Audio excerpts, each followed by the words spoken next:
Bonjour les amis, quand vous verrez cette vidéo, il se sera passé quelques jours après que je l'ai enregistrée. En effet, ce week-end de la Pentecôte, je vais être très pris, je vais être sur les routes de France. Si vous êtes sage, vous en saurez un peu plus dans quelques jours, et donc je n'aurai pas le temps, les moyens, la technique pour enregistrer cette vidéo quotidienne à laquelle je tiens maintenant depuis près de 7 ans. Donc, si je passe à côté d'un sujet essentiel, il ne faudra pas tirer le museau, je le retraiterai quand je serai de retour sur mes terres. Donc, en attendant, j'ai envie de vous parler d'un sujet qui fait toujours causer, c'est la police. Alors, je fais partie des Français moyens qui ont, à mon avis, davantage d'anecdotes encore à raconter contre ces salopards de flics et autres gentillesses qu'on a à leur rencontre. Je crois qu'on a tous été victimes dans des différentes situations d'attitude des forces de l'ordre qui nous ont profondément déplu, qui nous ont scandalisés, qui nous ont outrés, que ça nous a démangé de temps en temps de les insulter, que par vengeance, s'il leur arrive une connerie ou un truc comme ça, un motard qui se casse la gueule après vous avoir verbalisé abusivement, vous avez tendance à dire c'est bien fait pour ses pieds. Bref, je suis dans un rapport, et encore plus après la période des gilets jaunes, encore plus quand même, je vous rappelle que j'ai juste été perquisitionné 2 fois, je vous rappelle que j'ai été verbalisé récemment que ça va me coûter 3 points et que c'est un véritable guet-apens policier. Bref, j'en ai beaucoup à vous raconter là-dessus et aucun souci, je suis bon public dans les bars pour raconter pique-pendre souvent des forces de l'ordre, mais je n'oublie jamais de dire malgré tout qu'il arrive de temps en temps où les forces de l'ordre sont correctes, c'est même la majorité des cas, quand je dis de temps en temps c'est pas juste, qu'on est content de les trouver, qu'ils se comportent respectueusement et que de nombreux policiers, même quand ils ne sont pas en service, peuvent défendre des compatriotes et risquer leur intégrité physique, voire leur vie. Donc vous voyez que la nuance est toujours d'actualité. Pour autant, je vous avoue que je suis malheureux, scandalisé, révolté quand je vois l'impuissance de nos policiers face aux racailles, quand je vois finalement l'impunité de ces racailles face aux policiers, quand je vois qu'un policier qui tire sur une racaille et qui le tue, c'est tellement rare, mais que quand ça arrive, le malheureux est mis en garde à vue, comme s'il était un délinquant, qu'il a des comptes à rendre, que bien évidemment sa carrière en prend un coup, et que la logique de tout ça, c'est que de moins en moins les policiers vont nous défendre tout simplement parce qu'ils savent qu'ils ont au-dessus d'eux une hiérarchie qui ne les couvre pas, ils ont un ministre qui ne se mouillera pas pour eux, que ce soit Darmanin hier ou Retailleau aujourd'hui, et qu'ils seront lynchés par les médias et par toute la gauche pour qui la police est un obstacle, le dernier obstacle finalement à la conquête du pouvoir par la rue, ce qui est l'objectif des insoumis, des islamistes et de l'ensemble de la gauche. Alors, la question, une fois que je vous ai fait cette longue introduction, c'est qu'est-ce qu'il faudrait pour que les Français aiment à nouveau, et je dirais plus fortement leur police? La première chose serait qu'ils nous foutent la paix. C'est-à-dire, il faudrait déjà foutre en l'air tous ces radars qui ne servent qu'à racketter les automobilistes.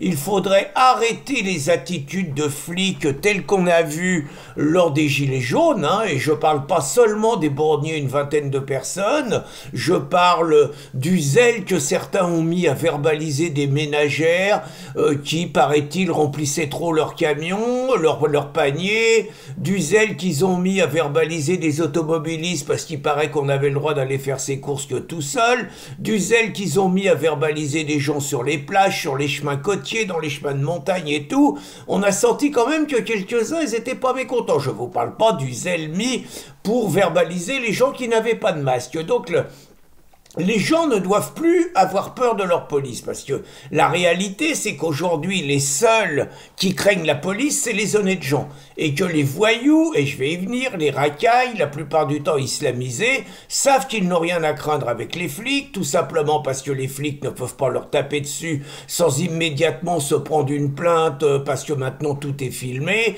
et sans immédiatement être suspendu pour calmer les associations dites droits de l'homiste et les médias. Donc, moi je pense que la première chose, hein, je vous dis, c'est foutre la paix aux gens. La deuxième chose, c'est que les policiers n'ont plus, j'ai déjà fait une vidéo là-dessus, pour moi les policiers n'ont plus à être jugés par des juges. Je vois pas pourquoi des juges ne seraient jamais jugés. Attention, le dernier juge qui est passé devant un tribunal, le mec il a prostitué sa fille de 12 ans, il était juge pour enfants, hein.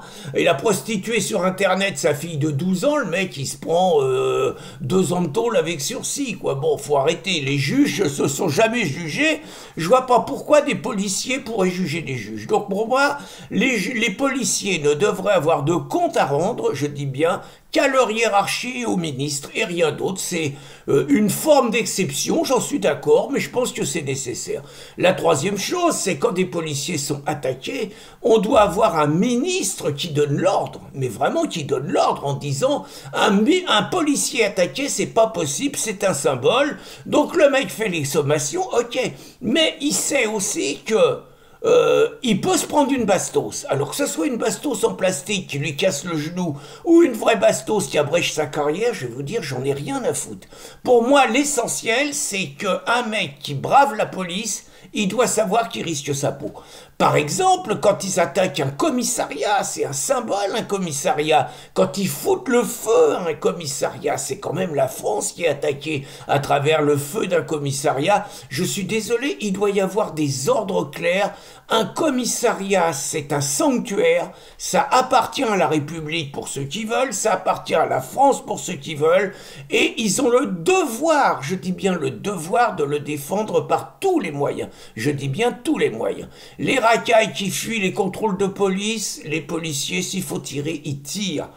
Il faut au bout d'un moment que force reste à la loi, il faut que la peur change de camp, il faut que la police soit respectée, et pour que la police soit respectée, il faut qu'elle soit crainte, et pour que la police soit crainte, il faut que les voyous qui la narguent quotidiennement sachent qu'ils peuvent mourir.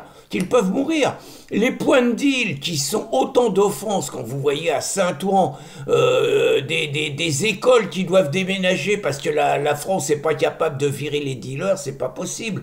Très franchement, si les flics ont l'ordre de tirer à vue sur les dealers, ça va être très vite réglé, très vite réglé. Vous n'imaginez pas une interpellation, les gens qui se rebellent, les flics tapent, coups de matraque et tout. Enfin, regardez en Russie, je vous cite toujours cet exemple, il n'y a même pas le droit de refuser une interpellation. Un mec qui est arrêté, il se laisse embarquer. Et je peux vous dire que s'il a la moindre rébellion, les flics le dissuadent très rapidement de ça. Aux États-Unis, c'est pas possible. Aux États-Unis, c'est pas possible de narguer les flics et de refuser l'autorité des flics. Dans tous les pays dignes de ce nom, en Israël, c'est pas possible. Dans tous les pays dignes de ce nom, la police est crainte, la police est respectée. C'est pas pour autant qu'elle fait n'importe quoi, mais elle est respectée. Elle est respectée parce qu'en face, on sait qu'elle est la seule à avoir la légitimité de la violence et qu'elle a le devoir de s'en servir. Et les médias qui bavent sur les flics, je vois qu'en ce moment, Aurore Berger, elle est en train de casser les pieds aux réseaux sociaux, les médias qui bavent sur les flics et tout, je veux dire, sanctions, parce que baver sur les flics, c'est affaiblir la France, et affaiblir la France en temps de guerre, bah désolé, c'est un délit, point, voilà, ça me paraît pas compliqué.